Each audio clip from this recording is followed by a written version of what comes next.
E aí, pessoal, tudo bem? Eu sou o Bruninho Suter, boquinha de cantor, garotinho da Iron Maiden, Brunice Clichinha. Sejam bem-vindos a mais um episódio do oficial do Bangers Open Air Brasil, na sua terceira edição, mais uma vez. Não sei onde é que o pessoal tirou Summer Breeze, nunca chamou Summer Breeze esse festival, sempre foi Bangers Open Air. Hoje eu estou aqui com o Guilherme Martin, caralho, Guilherme Martin. Gostei, Martin. Grande Guilas, tudo bem? Felipe Machado. Sempre um prazer aí, obrigado. Tudo bem, Felipe? Tudo beleza? É, integrante do Viper, que, poxa, é uma das pedras fundamentais do nosso metal, do nosso heavy metal. Vocês se caracterizam como heavy metal, speed metal, power metal? Vocês se preocupam com essa coisa do estilo ou foda-se? Não. Não. Não, nunca nos preocupamos. Até porque o Viper, assim, se você for ver os discos, né, o Viper já passou por vários estilos, né? A gente sempre teve essa coisa. A gente no começo da banda, bem no comecinho, ali, lá no começo mesmo, a gente fez uma música chamada HR, que era heavy rock.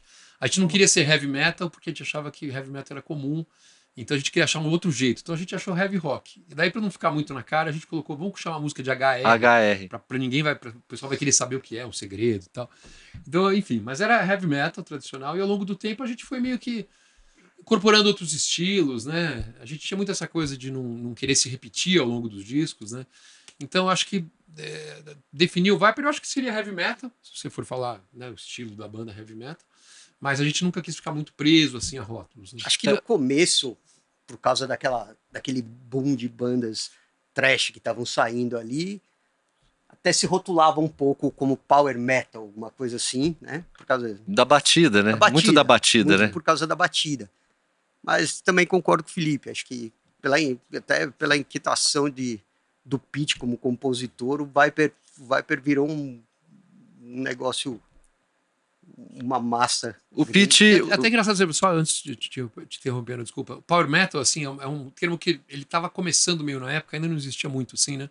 E dizem que o Viper foi talvez uma das primeiras bandas de power metal, porque... Sim. O que a gente tinha era heavy metal, era Judas Priest, Iron Maiden e tal. E daí você tinha o thrash metal, que era o Metallica e tal. Sim. O power metal, quando a gente começou a acelerar o heavy metal, era um termo que não se usava muito na época. Então, tem gente que fala, poxa, mas vocês foram uma das primeiras bandas de power metal, né? Então, é verdade. É uma coisa que a gente nunca usou esse termo power metal para definir o Viper, sim, mas que hoje eu acho que ele se aplica legal. Qual foi o lançamento? Que ano foi o lançamento do Soldiers of Sunrise? Soldiers 87. 87. A banda, a gente conta a banda a partir de 8 de abril de 85 foi o primeiro show com o André. Então, vamos fazer 40 anos esse ano e tal. Uhum. Mas, na verdade, a banda existia desde 84, porque a gente já tinha se apresentado em shows de colégio, assim, talentos e tal. Sem o André. Pete cantando, Com o Pete cantando. Já chamava Viper. A gente até tocou a música heavy rock no Colégio Rio Branco, por exemplo. Mas ainda a gente passou a considerar a data oficial. O André entrou no dia 3 de janeiro, né? De 85, e a primeiro show 8 de abril de 85. Daí a gente passou a considerar 8 de abril de 85 a data mesmo de origem da banda. Assim. É que se você for parar pra analisar, assim, Keeper of the Seven Keys é 87 também. Então, só que aí que tá, isso o Viper, eu já imagino que você vai fazer a comparação, talvez com o Halloween, alguma coisa assim. Não, podem ser somente coincidências. Não, é porque 87 as músicas do Theater, as músicas do Soldier já tinham sido prontas, feitas, né? Sim. Então, quer dizer, a gente já tinha composto esse estilo antes do Halloween vir com o Keeper, né? Então você está dizendo aqui, isso é polêmico, gente. Está dizendo aqui, então, que o Halloween plagiou as músicas do Viper do primeiro. Não, era o que acontece... estilo. Eu acho que era o mesmo estilo ali. Viper e Plash. Não, eu já te passo. O que a gente costuma lembrar é que, assim, o Halloween tinha um outro vocalista, que era o Kai Hansen, que era o Marquito. Que era o guitarrista. Ele tá igual o Marquito. E ali quando a gente ouviu quando a gente ouviu o Halloween com o Kai Hansen, que era um estilo também parecido com o Viper, a gente já tinha algumas músicas do Soldier. Sim. Agora, o Viper começou a ficar mais comparado mesmo com o Michael Kinski, né? Michael Kinski, vocalista, que era parecido com o André e tal. Isso. Mas o Soldiers of Sunrise é antes do Keeper. Então, assim, esse estilo que o André cantava e tal, ele foi antes do Michael Kinski. O Halloween com o Kai Hansen já existia, é meio contemporâneo, mas com o Michael Kinski a gente foi antes. Eu acho curioso porque são coincidências das épocas que não tem muita explicação, né? As sonoridades elas vão acontecendo simultaneamente nos lugares. Isso acontece com vários fenômenos musicais, dentro do metal também. é estranho isso, né? Parece que existe uma energia O que... Zeitgeist. É O o Zeitgeist mesmo. Né? Que parece que vem em cada continente você vai O punk fazer... americano e o punk inglês são contemporâneos, Pois é, mas eles cara. soam totalmente Exatamente. diferente. Igual mas, o movimento de thrash metal também, americano e europeu. Então, isso se encaixa aqui nessa comparação do Viper com o Halloween. Era tudo acontecendo naquele mesmo tempo. Alguém teve uma ideia parecida e a gente foi... Uma época meio mágica, né? Eu acho que também, assim, se você for pensar, tem a ver, assim, a gente era muito influenciado pela New Wave of British Heavy Metal, vai. Sim. Se for pensar que era o Iron Maiden e tal. O Judas Priest não é, porque eu acho que o Judas Priest é um pouco mais velho. Mas você tinha o Def Leppard, Saxon, outras bandas. né? Mas principalmente o Iron Maiden. A gente queria ser o Iron Maiden mesmo. A gente copiava o Iron Maiden, é isso. E daí você tinha nos Estados Unidos o metal, o thrash metal, né, na costa, principalmente de São Francisco, ali na Bay Area. Então o que era? Eles também eram influenciados pelo Iron Maiden, né? Eles também gostavam. Quer dizer, eles pegaram aquele som e aceleraram. E a gente pegou isso e também começou, e também acelerou e começou a ouvir um pouquinho. Tava começando a chegar o Metallica também aqui. Sim. Então acho que tudo isso, né? A gente também era um pouco mais pesado do que o que foi feito, assim, até que o próprio Halloween no começo, a gente tinha um pouquinho mais de guitarra metálica, que era já a influência justamente desse thrash metal, um pouquinho, né? Isso é muito louco, porque eu tava conversando também com o Alex, do Crisium, e essa coisa dessa contemporaneidade de você acelerar, pegar as influências e acelerar, que nem o Crisium também fez, né, acaba se tornando um movimento único, né? Porque a partir do Viper no Brasil, eu acredito que vocês foram a pedra fundamental dessa sonoridade, né, mais rápida dentro do cenário. Porque, por exemplo, Sepultura, que também é mais ou menos bem na nossa época, assim, ele ainda não era conhecido em São Paulo nessa época, era bem underground, que eles tinham um EP, né, Overdose, nessa época. Bestial Devastation. E o Overdose era também... Era um split, né? Era um split, exatamente. Não era EP, era split. Então, era um estilo já totalmente diferente. Ele já estava sendo influenciados pelo... Não era nem thrash metal, já era mais... Não sei se era death metal, não sei como é que era o estilo. Mas já era pesadão, bem pesado, com vocal totalmente diferente. Sim, Dorsal. Dorsal foi uma das... O primeiro EP do Dorsal é fantástico. Mas o Dorsal também era bem pesado. O Corsos era mais... Mas aí já era trash. Bem trash metal. Bem trash metal. O Corsos era uma banda boa na época. Os caras eram bons músicos. Sim. Lembro disso. Assim, até o Max e o Igor falaram que vieram uma vez de BH para São Paulo, foram no ensaio do Corsos, os dois saíram meio murcho, assim, porque o Corsos era realmente bom. Aquelas bandas do SP Metal, elas talvez tenham sido também... influenciaram bastante. Com certeza. Porque, cara, era um mundo de mato, assim, e a gente começou... Era tudo mato, né? A gente começou a ver que tinha gente que gostava da mesma coisa que a gente estava gostando. E é legal que apareceu em todas as vertentes do metal, né? Tinha o Sepultura e o Sarcófago fazendo death metal, tinha o Dorsal e o Corsos fazendo thrash metal e vocês fazendo power metal. Um heavy metal mais rápido, assim. Isso, então já o movimento já estava solidificado. Você tinha também um pouquinho, o Ratos mais pro punk mesmo, né? Hardcore e tal. E também tinha um movimento, em São Paulo tinha também um pouco de hard rock, tinha umas bandas mais anos 70. Que cantavam em português. Centúrias, bandas assim que também eram dessa época, né? Até mais antigas. Salário Mínimo, né? Que eram mais... O próprio, como é que era? Dr. Sim, eles chamavam Platina, né? Platina, isso. Que era uma coisa mais hard rock também. Então é bem dessa época mesmo. E eu vi no documentário do André que ele ficou muito impactado com o Rock in Rio, com o primeiro Rock in Rio, que aquilo fez ele realmente querer ser um cantor de heavy metal. Mas isso acho que foi um... O Rock in Rio, eu tinha 5 anos na época. O Rock in Rio criou essa aura mesmo. Eu acho que vamos teve viver um momento mais assim, o show do Kiss, ele foi um momento assim... O Kiss foi 83? 83.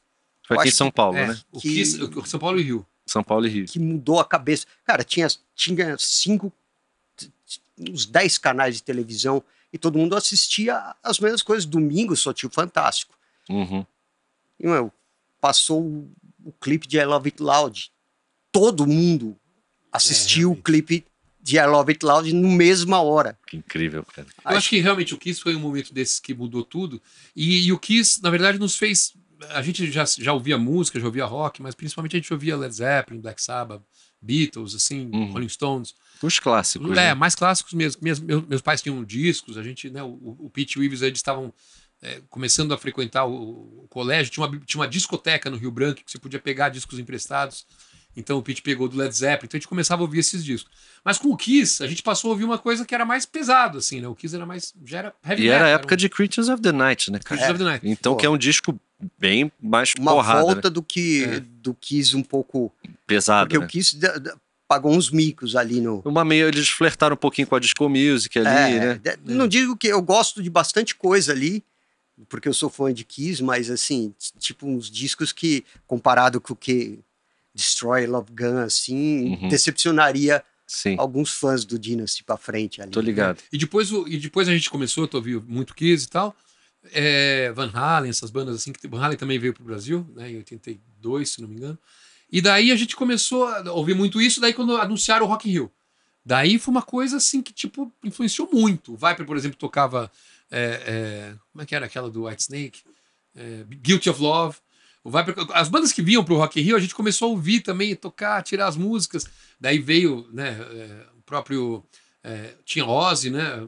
Veio Ozzy, Scorpions. AC/DC. Def Leppard era pra ter vindo, teve um acidente. Mas daí teve o Iron Maiden. Daí assim, o André entrou no dia 3 de janeiro de 85. E poucos dias depois ia ser o Rock in Rio. Então a gente convidou o André porque ele parecia o Bruce Dickinson, né? A gente queria ser o Iron Maiden. Sim. Então eu era o Adrian Smith, o Ives era o Dave Murray. Que sensacional. E o André seria o Bruce Dickinson. Vocês chegaram a fazer covers do Iron Maiden, pensaram em fazer... Não, mas vocês... a gente tocava todas as músicas do Iron Maiden, até o Peace of Mind. Todas, assim. Quase todas, vai. Não tocava Gangland, sei lá. Mas a gente tocava todas do Iron Maiden 1 e 2. E a maioria do The Number... Invaders? Não, é do The Number, né? Do terceiro. Do Invaders também não tocava. Tocava quase todas do The Number e tocava várias do Peace of Mind. Children of the Damned, que chato pra caramba, deixa a entrevista correr. A gente tocava. 22 a Queixa Avenida. Então, essa eu muito, com certeza. Essa é uma das favoritas. Teve uma história até no último show. No último show que o André Matos fez com o Viper, antes da gente voltar ali em 1988, 89. Quando ele saiu? Quando ele saiu, 90, ele quis tocar Wasted Years. Eu não sei se isso foi bom ou se foi ruim. É o último show dele, ele quis tocar, tipo, Anos Desperdiçados, não sei se... Foi como emblemático, né, de uma maneira esquisita. Mas a gente tocou no último show. Foi a última música, inclusive. Foi a última Pode música. crer. Deu uma choque, E, cara... Mas, não, só para completar a sua pergunta, assim, realmente foi muito importante. Logo depois que ele entrou na banda, que daí ele ganhou um dinheiro do pai dele, foi no centro e comprou cinto de rebite, comprou camiseta de rock e tal. Era a roupa que ele ia levar pro Rock in Rio para assistir o Iron Maiden. Daí ele foi com a Sônia, né, com a mãe dele no Rock in Rio, assistiu o Iron Maiden e quando ele voltou, ele falou, quero ser isso da vida. Voltou E daí mudado. A gente já tava também todo mundo empolgado. Daí, que vocês... em abril teve o show. Ele era mais novo? Um ano. Um ano mais que eu. Um ano mais novo que eu. Nessa época, um ano faz muita diferença. Ele tinha 13, eu tinha 14, o Ives tinha 15 e o Pete 16. Então vocês passaram pelo que o André passou antes no show do Kiss. Mais ou menos. Não, mas era um ano mais novo, mas assim, era muito uma turminha, né? Sim. Era a turminha do prédio. O ponto que eu quero chegar é o seguinte: shows emblemáticos faz você mudar tudo, né? Coisa. Que é justamente o ponto do Bangers, né? Que é Antes de você entrar nisso, só para completar, em 81 teve um show em São Paulo que foi o Queen. E o Queen, a gente tinha alguns amigos ali no prédio, que eram dessa mesma turma, só que um pouco mais velhos, que tinham ido no show do Queen. Então esses caras trouxeram pra gente o Queen, a gente começou a gostar de Queen e tal, daí em 83 Kiss, 85 Rock in Rio, daí aí já era, perdido. né? Mas como assim, movimento, o Kiss impactou muito mais do que o Queen. A gente era mais novo. Era assim, o Kiss já era heavy metal. Em 85, uma coisa legal assim é que todo mundo já tinha começado a tocar. A gente começou a escutar som ali do comecinho dos anos 80, quando chegou 85, todo mundo já tinha iniciado a parte. Eu não tocava com o Viper, eu tocava em outra banda, era mesmo rolê, fazendo, molecada tocando, mas todo mundo já né, batucava, já fazia o barulho ali. E como é que eram os instrumentos na época? Porque não existia essa coisa de movimentos de importação. Qual era a dificuldade de você conseguir os equipamentos? Como que era isso? Tinha uma dificuldade assim de importar, realmente não tinha, mas assim, tinha um amigo nosso, por exemplo, que tinha uma Fender A gente ia todo mundo na casa dele ver a Fender. A gente Tipo, fazia uma excursão, vamos ver a caramba, Fender. Cara. Olha só a Fender. ver. Não podia encostar. Não podia encostar. Mas assim, e daí tinha Janine, né? Eu ganhei quando eu fiz 14 anos, desculpa, 13 anos, 12 anos. Eu ganhei uma Janine da minha mãe de aniversário. E o Pete e o Ives, assim, os pais dele não apoiavam muito, eles trabalharam entregando pizza para poder juntar dinheiro para comprar os instrumentos. Olha isso, cara. E o André também entregou pizza para comprar o microfone. No meu Olha caso, só. era o prato Zildjian, né, meu? Tinha um Zildjian? Ninguém podia tocar no prato. E você batia e todo mundo ficava escutando até o finalzinho. Ah, que sensacional. Tinha o Ziltanan. O Ziltanan era Não um tinha? latão. Sempre Era um- brasileiro, né? Era o Era o Ziltanan. melhor. Era o melhor na época, era o custo-benefício, era a melhor coisa e o nome era parecido, né? É, Você podia pois é. até. Pra Né, enganar alguém. Das baterias tinha, eu lembro, Aerosom, Golpe, né? Golpe, né? a Pinguim, Golpe- Pinguim. A Golpe e a Pinguim era assim, meio sonho de consumo, era o que dava para comprar de mais legal que tinha, Pode crer. né? Uns kits legais, tipo, não era acessível também. E amplificadores? O que tinha na No época? começo, eu lembro que eu tinha uma coleção de discos do Black Sabbath, Led Zeppelin, eu troquei tudo por um amplificador Micassin. Micassin?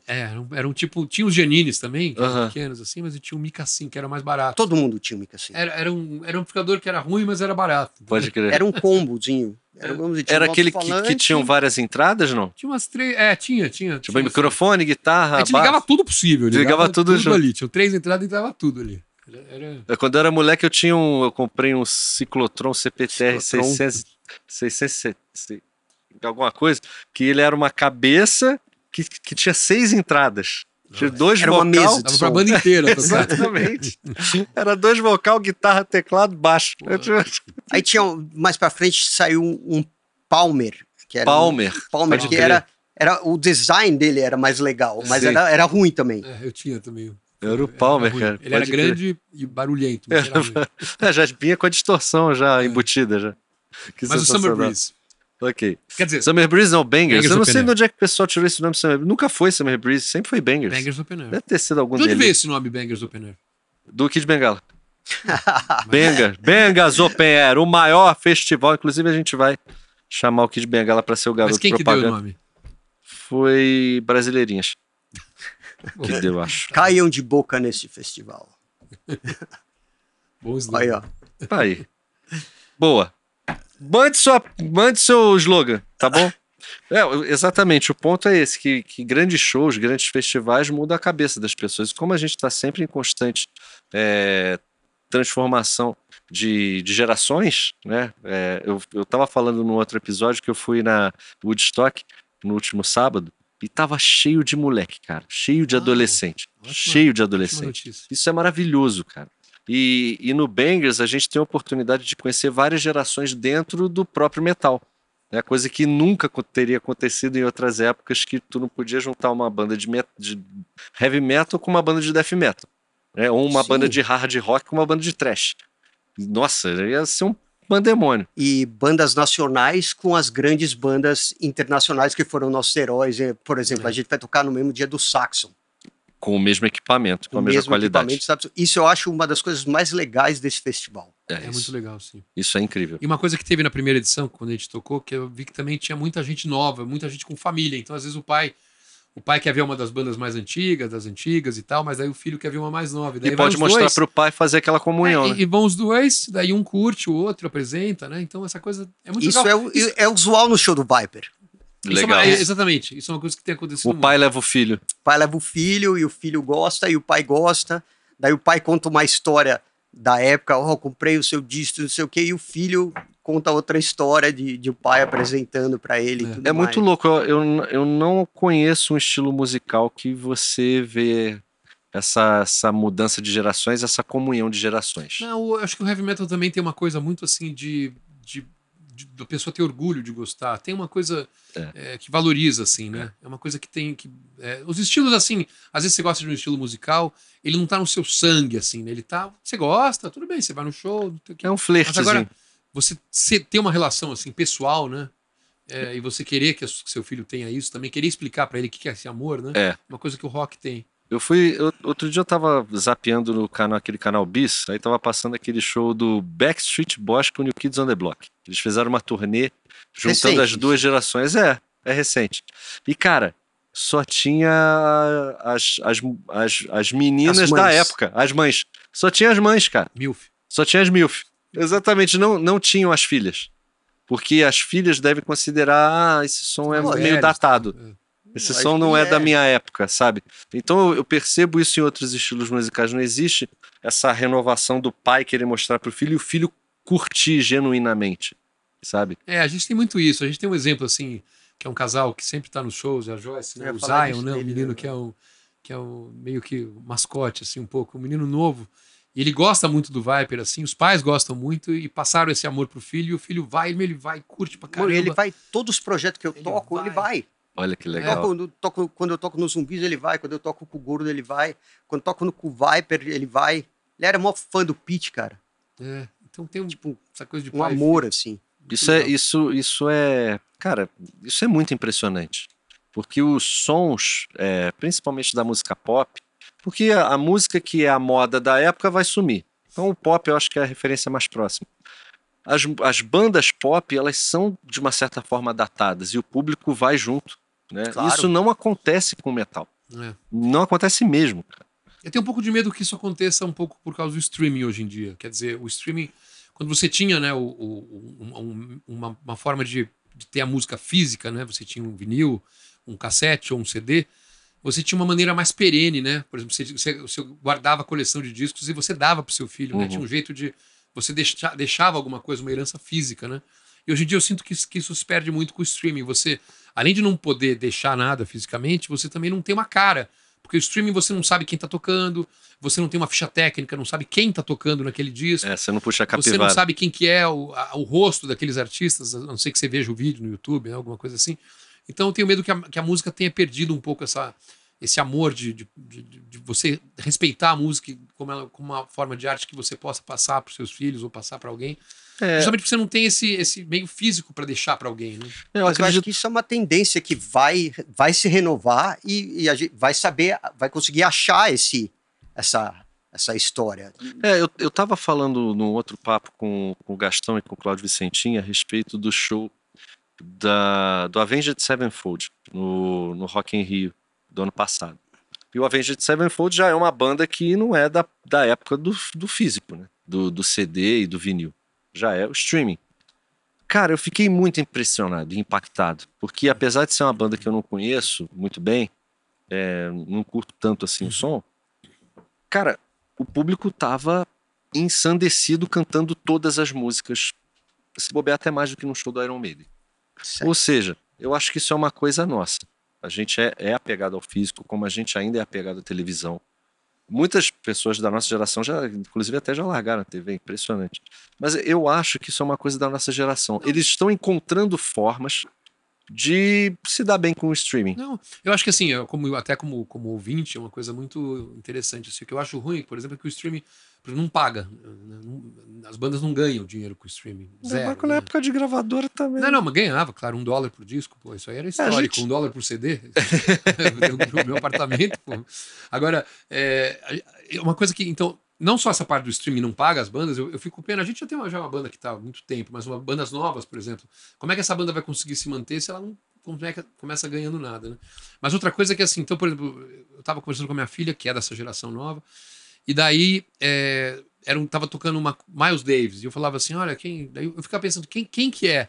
Quem que tá tocando com ele? E você tinha, na verdade, você pegava o CD, você pegava o encarte e falava assim, ó, esse cara tocou baixo, esse cara tocou bateria, esse cara tocou, né? Então assim, só que hoje você não tem. Você não tem como saber quem tocou naquela música. O encarte é o Google, né? Mas nem no Google tem. Porque no Google não tem registros de quem tocou nas músicas dos discos novos. Então, assim, o artista é muito desvalorizado com o streaming. Né? Se você não é o cara que está na capa do disco com o nome, ninguém sabe, é como se não tivesse tocado. Verdade. Falta um pouco de respeito com o artista, eu acho. Eu vi agora um vídeo do Chad Smith, do Red Hot Chili Peppers, mostrando ele naquele canal Drew Mill, dele tocando a música da Dua Lipa. Que ele que foi o baterista da música, cara. E ninguém sabe. E ninguém sabia, verdade. Não tem como você saber. E aí eu peguei o disco, eu tenho esse disco da Dua Lipa, eu fui ver, não tá escrito o nome dele. Isso realmente é um ponto. É complicado É um isso. Eu ponto. acho que desvaloriza, porque não só a pessoa não recebe nada, né? Assim, né? Tô dizendo, do ponto de vista do streaming, você toca 1 milhão de vezes para ganhar $100, né? Mais ou menos a média é isso. Ou então ele pediu pra não aparecer, pra não É. queimar o filme dele. Mas é muito difícil você ter os créditos, né? Saber quem tocou, né? Isso É eu acho que verdade. talvez Mas em até compensação, em termos de divulgação, de você poder mostrar a sua banda, também é um... É aquele. É super trunfo, né? É tipo um super trunfo que pior. Não, e você pro tem ouvinte um. também ter acesso a qualquer som, né? Em qualquer lugar. São né? desvantagens e vantagens, né? Porque antigamente você também tinha a grande dificuldade de conseguir lançar um disco. Claro. A gente dependia de uma gravadora. Hoje em dia você consegue gravar um disco em casa e lançá-lo. Mas isso eu não sei se é tão bom, né? Porque qualquer coisa lança também, né? Então, isso não é tão bom. Isso aí daria um outro podcast. É, pra gente com falar certeza, sobre. com certeza. Mas o ponto que é importante a gente frisar é que essa modernidade e a tecnologia, ela propicia coisas na parte positiva, É, claro. e também socialmente falando, a gente ter um festival onde a gente pode ter uma pluralidade de estilos que nos anos 80 não seria possível. difícil, Não, esse né? conceito realmente do Bangers Open Air é uma ideia muito legal. Essa coisa das famílias, eu lembro de ter isso mesmo, né? Eu acho que, se não me engano, me explica melhor, mas assim, tem uma parte que é para crianças, tem uma parte que é Exatamente. para tatuagem, tem uma parte que é comida. Ele tem mais coisas ali. É um do que shopping só. a céu aberto, né, cara? Você tem dentro do Bangers hoje, esse ano, a gente tem a facilidade da criançada até 10 anos não pagar ingresso, entram gratuitamente. Legal. Olha aí, que legal. Tem esse espaço dos New Headbangers, New Headbanger Kids.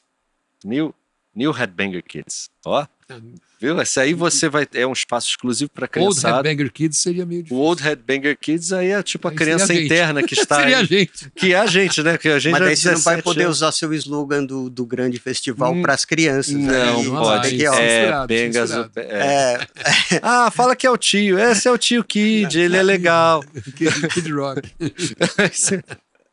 Nesse espaço as crianças não vão ver esse vídeo, não vai passar esse vídeo lá no espaço das crianças, onde vai ter monitores para cuidar dessas crianças e vão ter instrumentos para as crianças terem o primeiro impacto com os instrumentos musicais, as primeiras experiências também. E aí os pais podem assistir os shows com tranquilidade. Tem também uma quantidade infinita de food trucks, lojas de roupa, de disco. No ano passado eu me arruinei na loja de disco, Você inclusive. tava contando. Tinha os discos novos do Ozzy e tudo, cara. Em vinil, cara. Que lindo. Meu Deus do céu, cara. Agora, é bom lembrar também que o show começa cedo, né? Até porque vai se apresentar num dos palcos assim um pouco mais cedo. Então é bom o pessoal chegar cedo mesmo. Né? Isso é importante também, porque vai a família inteira, né? E é um show que é o dia inteiro, né? Não é assim um show que você chega às 9 da noite só pra ver o headliner. Você passa o dia lá, vai no food truck, come. Sim. Depois Vocês tocam no sábado ou no domingo? Bom, agora você pegou. Peraí. Aqui, ó. Vem aí, você deve Tá ter aqui. aí. Eu tô aqui com a minha cola aqui, ó. O Viper toca no sábado, dia 3. Tá na ordem aqui? Não, porque deve estar no nós meio de vários somos palcos. a primeira banda do palco. Boa. Não é do main, é do. Foi onde o Massacration tocou, eu acho. Isso. Waves? Sunstage. É bom que esse palco ele é um palco de uma área bem centralizada ali. Eu lembro que quando o Massacration tocou, tava tocando Sebastian Bach num canto, e cara, o show do Massacration foi lotado o tempo inteiro. E além do legal... Vocês tocaram o passado, foi isso? Ano passado. Foi ano que eu passado. encontrei vocês lá, Isso, tudo. Isso. A gente tocou. Eu acho que eu toquei em todas. Sim, no você primeiro, tocou no ano passado, na primeira edição vocês tocaram Viper. Viper. Eu fiz Brutal Brega no mesmo dia. Olha de manhã, só, Brutal pode Brega, crer. Viper. Aí fiz Zumbis do Espaço e No agora ano passado. vou coroar a terceira Então, vez. então você é sócio. Já pode pedir música. Então, Que música você vai pedir? Viper. Viper. Alguma do Timeless aqui. E A nossa apresentação no dia ali, ela foi uma... Era tenso o negócio. Porque era um puta festival. A gente sabia que era um festival que ia criar tendência. A gente estava com Viper, Angra e o Xamã, fazendo uma homenagem ao André. Sim. Né? Eu ia cantar nesse show. Só que eu tive gravação no dia, eu fiquei muito triste de não ter ido. E foi uma coisa assim, porque a gente, é lógico, a gente sabia que nos festivais não tem passagem de som, né? É chegar, 1, 2, 3 e vamos lá. E, mano, e a gente montando, todo mundo passando, os roads, tudo olhando, passando. E, mano, na hora que a gente ia entrar, acho 10 minutos, o Pete resolve mudar o setlist. Mas 10 minutos. Mas 10 minutos. Ele tinha o timing do caos perfeito, cara, quando ele queria. Quando ele queria, ele conseguia. Não, e a gente ensaiou e tudo, tipo, na hora, mano. 10 minutos. Ele vira, eu vou tocar essa música. Aí a gente... É porque a gente tinha feito um set meio que era homenagem Só ao André, coisa do André. e tal. Daí ele, não, quero tocar uma música nova, tal, que era do Timeless, né? Sim. Ele quis tocar Under the Sun, né? Mas Que é o espécie. chefe, né? Não, e também assim, não é que ele era tanto chefe, é que não dava pra discordar, porque senão o que poderia acontecer? Era o Então, ele poderia começar a tocar sozinho, entendeu? O Poderia timing do acontecer. caos, isso que eu queria falar, o timing do caos perfeito. Ele conseguia, não foi só dessa vez, assim. Nas outras turnês, É uma coisa bem... ele tinha o botãozinho, O botãozinho mas ele do caos sabia a hora. perfeito, muito bom essa aí. Bom, e falando no Pete, esse show vai ser um show especialmente feito em homenagem a ele. Né? Ah, claro, né? Todos os shows que a gente tem feito desde que ele morreu, a gente tem dedicado a ele, é óbvio, né? Ele e o André, né? Na verdade, a gente teve duas perdas. O André não estava mais na banda na época, exatamente quando ele morreu, mas são duas figuras muito marcadas à banda. É porque uma coisa leva a outra também, né? São dois membros icônicos, né? Claro, E exatamente. o André com a voz dele e o Pete com as composições. Os membros, exatamente, porque era o Viper era assim, eu e o Ives nós éramos bons guitarristas, né? O Guilherme, bom baterista, o Renato, naquela época, bom baterista. Mas realmente o que era realmente assim, diferencial do Viper mesmo eram as composições do Pete e a voz do André. Isso era uma coisa que realmente fazia o Viper ser uma banda muito diferente das outras. Então, não ter os dois, né? Hoje a gente tem super membros, assim, inclusive o Dani Matos, que é irmão do André, que é o baixista, legal falar dele, exatamente. Super bem-vindo. que ele entrou muito assim, foi uma coisa muito emocionante a entrada dele também para a banda, porque de certa forma é uma homenagem aos dois numa pessoa só. Exatamente. E ele, além de ser um excelente músico, ele já, né, independente dele ser irmão do André, ele é um excelente baixista. Ele traz toda essa coisa da gente manter o Viper em família, né? Que é uma coisa uma característica que a gente sempre teve na banda, de ter essa amizade antiga e tal. E ele traz isso, né? Por a gente, quando ele era pequenininho, né? Ele acho que 3 anos mais novo que o André, 4. Então, assim, o André, quando eu conheci o André tinha acho que 9 anos. O Dani tinha 4 ou 5, era realmente uma criança, né? A gente já era criança, imagina ele, era um bebê. Eu imagino como deva ser emblemático.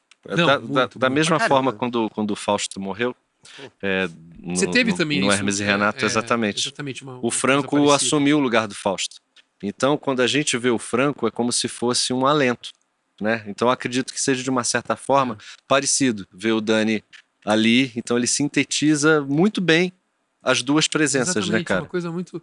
E a gente tem, junto com a banda, que também, 2 caras que foram muito importantes para essa revitalização do Viper, que é o Leandro Cassoilo nos vocais e o Kiko Shred na guitarra, 2 caras sensacionais. Nossa, cara. 2 super músicos. 2 super músicos. E 2 caras que, né, que entraram assim e são amigos. Eles agregaram. Eles agregaram. E realmente viraram... contribuíram mesmo, sabe? O Kiko eu não conheço, mas eu sei do legado dele, é um guitarrista incrível. E o Leandro é um cara, poxa, hiper do bem, né? Nossa, Canta fácil, né? Você não vê ele fazendo nenhuma força, nada, você vê que sai. E, inclusive, os Cassoilo, até a gente tem uma Daniel, sensação. Road, o Daniel, o irmão do Leandro, ele é nosso road no Massacration. A gente também, quando vocês deixam, ele também é nosso. Então isso é sensacional. Você sabe o apelido dele, né? Você sabe o Cebolinha Jovem da Mônica? É ele, cara. Pode olhar no gibi do Cebolinha Jovem, é ele, cara. Mas o apelido pra tu, hein, filho? Nossa senhora, o que esse menino tem de apelido, rapaz. Mas voltando assim, só porque, como você estava falando assim do Pete, né? Realmente vai ser uma coisa super emocionante, né? A gente tocou a primeira vez com ele, agora tocar sem o Pete. Agora, outra coisa é que a gente vai fazer uma homenagem ao disco Evolution, né? Esse ano é um ano muito especial pro Viper, a gente comemora 40 anos, né? Justamente desse show que eu falei, 8 de abril de 85, tal. Então, 40 anos do Viper. Então a gente vai fazer uma série de shows. Vamos fazer alguns shows com o Angra também. Que legal. Que vai ser muito legal. Fora de São Paulo. E também em São Paulo, né? Também em São Paulo. Curitiba, Belo Horizonte, Fortaleza, acho que é o primeiro, depois São Paulo. E nesse show a gente vai fazer uma coisa que até um pedido do Cláudio, a gente vai tocar o Evolution na íntegra, assim. Que né? legal, Então, cara. praticamente na íntegra. E é um disco que ele gosta muito, e a gente também foi um disco que marcou o Pete, né? Foi um disco que o Pete... Muita responsabilidade, Foi né? o disco justamente que quando o André saiu, a gente meio que apostou no Pete, né? Uhum. Foi uma coisa até, assim, que o próprio Pete ficou assim, pô, será, tal, e a gente falou... Né, Não, cara, e a bati voz bem. dele, pô, é muito boa, cara. Não, Ele o mandou Pete, muito ele bem mandou no disco, o Evolution, foi um disco muito bem gravado, assim, Puta a voz, cara. foi realmente... Ele mesmo sabe que, na verdade, ele não poderia tentar emular a voz do André. A gente acabou indo por outro estilo. A gente também queria fazer um outro estilo já na época. E ele também começou com o estilo dele, impondo o vocal dele, que é um vocal diferente, Sim. um pouco mais rasgado, mas também com muita melodia, muita força, né? E quando você compõe, é interessante. Você, como compositor, você já tem a linha de voz na tua cabeça. Exato. Não precisa ficar explicando. Ou o vocalista fez uma linha de voz que, pô, mas não era isso que Não, eu mas no caso, esperava. assim, no caso do Pete, isso vale, claro, mas não vale tanto porque ele também fazia as linhas de voz do André. Ah, ele também fazia as linhas de voz do André do jeito de cantar? Sim, do Soares e do Teto. É ele mesmo? compunha, Que exatamente. sensacional. Quando eu entrei no Viper, o André acho que foi em 2 ensaios, no tempo todo, ali até ele sair. E era o Pete que cantava. Pode Todo o ensaio era o Pete que cantava. Então O ele Pete fazia já as linhas vocais, era o Pete que fazia, mesmo quando era o André. Pode crer. Então, por exemplo, no Theatre of Fate, né, que o Theatre of Fate, praticamente todas as composições são do Pete, só a Craft from the Edge, que é minha, assim, minha e dele, e Moonlight, que é do André.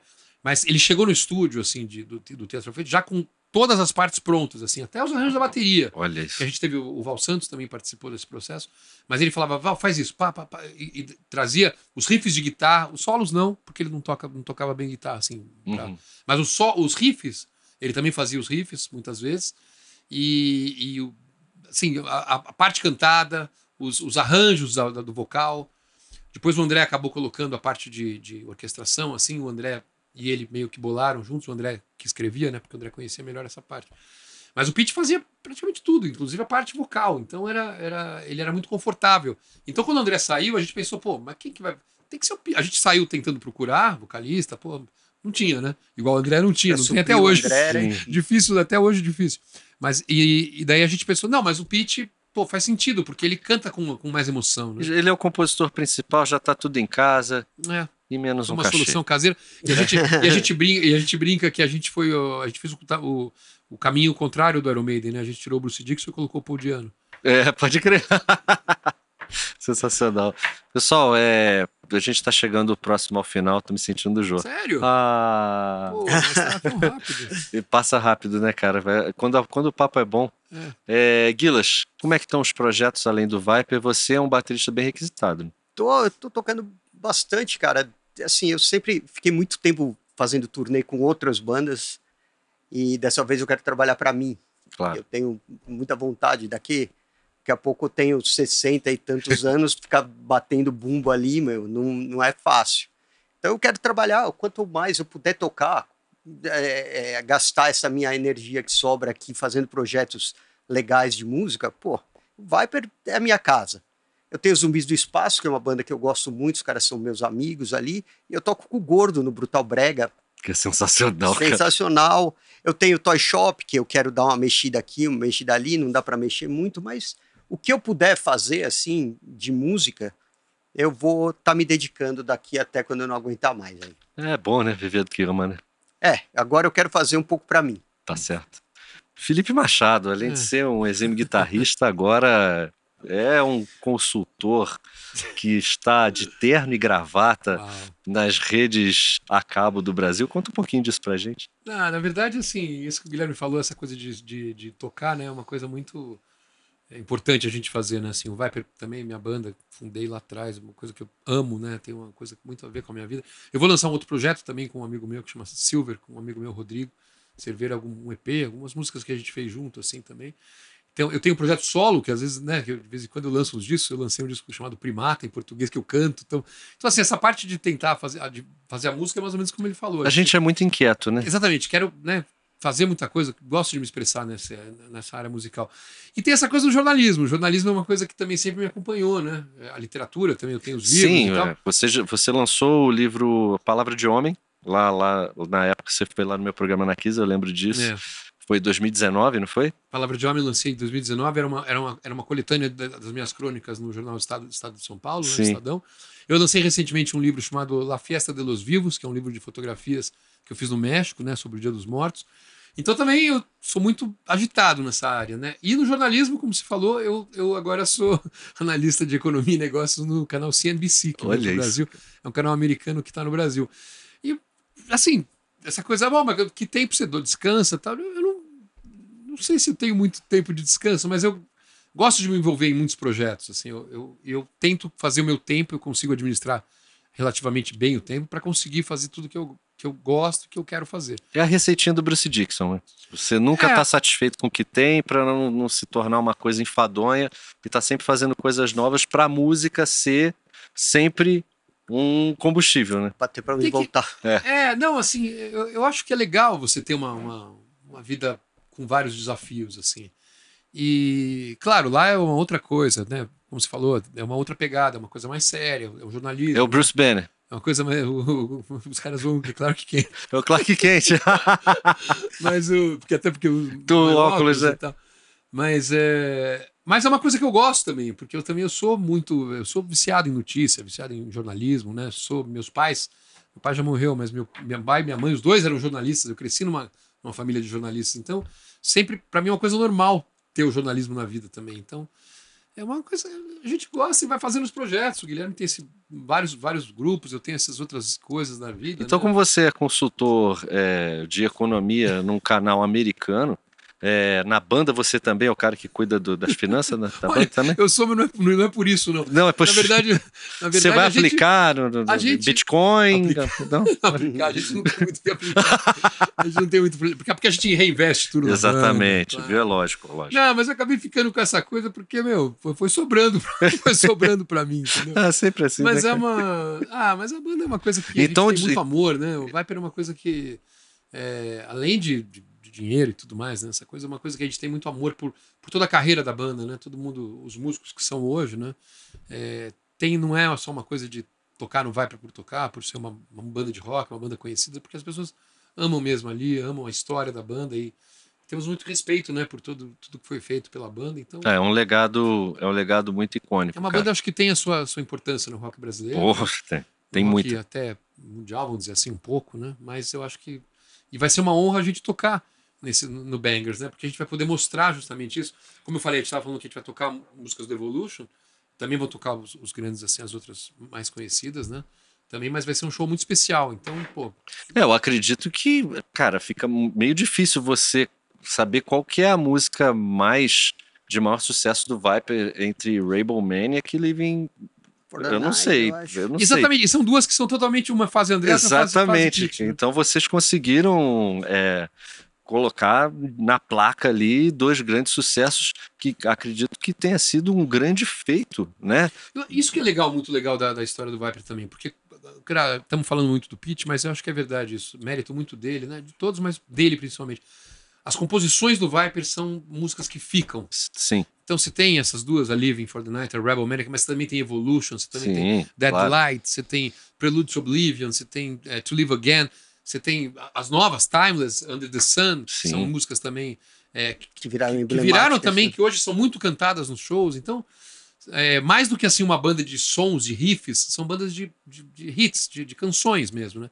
São músicas que foram feitas no violão.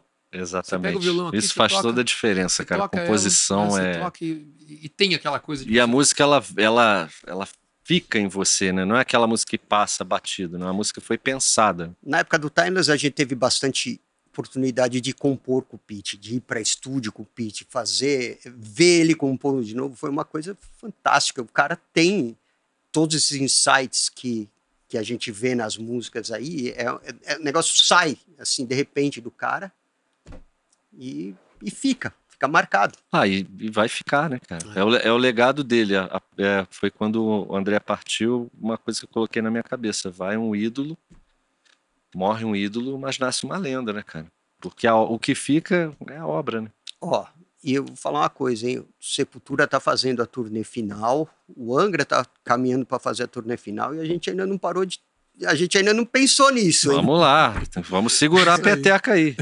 A gente ainda tá afim. Não, a gente tem que segurar a onda aí. Massacration também.